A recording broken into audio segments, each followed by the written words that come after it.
कोटड़ी में सिंधियाना news network की reporter Hasnain Soomro मौजूद बस में गालिब मलकानी ईमान आर्ट्स काउंसिल जामशुरू ऐं सगा शाख कोटड़ी जे गॾियल सेकाट सां पैगाम सिंध लाइब्रेरी ते सिंध जी सदा हयात शाइर उस्ताद बुखारी जी 32वीं बरसी तकरीब नौजवान शाइर लोंग मल्हा की सदारत में थी।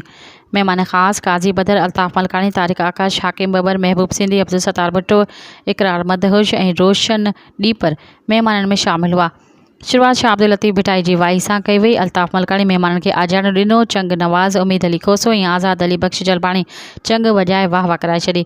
ज़ुल्फ़कार अली हालार, महबूब सिंधी, उस्ताद बुखारी जी शाइरी ऐं संदसि शख़्सियत ते लिखियल मक़ाला पढ़िया। मुक़ररनि में अल्ताफ़ मलकानी, हाकिम बबर, इकरार मदहुश, अब्दुल सत्तार भुट्टो, तारिक आकाश उस्ताद बुखारी जी शाइरी पढ़ी ऐं उस्ताद जे कयल ख़िदमतुनि ते रोशनी विधी।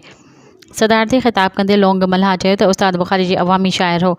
उस्ताद बुखारी क़ौम जो शाइर हो। हुन जी शाइरी ऐं क़ौम जो दर्द, उनजो इलाज, उन जा हल, राहूं रस्ता गस ॾसियल आहिनि।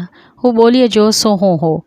सुघड़नि ऐं काज़ी बदरुद्दीन अली गुलरिंद, मोहम्मद सुलेमान जुणिजो पंहिंजी सुघड़ाइब जा बेत पढ़ी उस्ताद बुखारी खे भेटा ॾिनी। जहिड़े त शाइरनि में इख़्तियार गौरी, कादिर आज़ाद सिंधी, मुतसवर अली चांडियो पंहिंजी निको शाइरी सां भेटा ॾिनी। फ़नकारनि में उस्ताद न्याज़ ख़ास के लिए मज़हर अली चांडियो उस्ताद बुखारी जा कलाम ॿुधाए वाह वाह कराए छॾी। जो त माशूक़ अली चांडियो, अरसलान चांडियो, अली मर्दान सोलंगी, उम्मीद अली आमड़ो, इशफाक़ मजावरी, हाकिम अली बबर, ग़ुलाम असगर गाॾही, अब्दुल मजीद जमाली, मुख्तियार अली लुंड, मोहम्मद रमज़ान जमाली, आज़ाद अली बख्श जलबाणी, उम्मीद अली खोसो, चंग नवाज़, मुसवर चांडियो, इख़्तियार गौरी, कादिर आज़ाद सिंधी, शेर मोहम्मद जमाली समेत केतिरनि शाइरनि अदीबनि शिरकत कई। आख़िर में प्यार अली प्यार उस्ताद बुखारीअ जो कलाम ज़िंदगीअ ते नाहे कोई भरोसो, हुसन खे पूॼे वठो ॿुधाए महफ़िल में सहर तारी करे छॾियो। कार्रवाई ज़ुल्फ़कार अली हालार हलाई।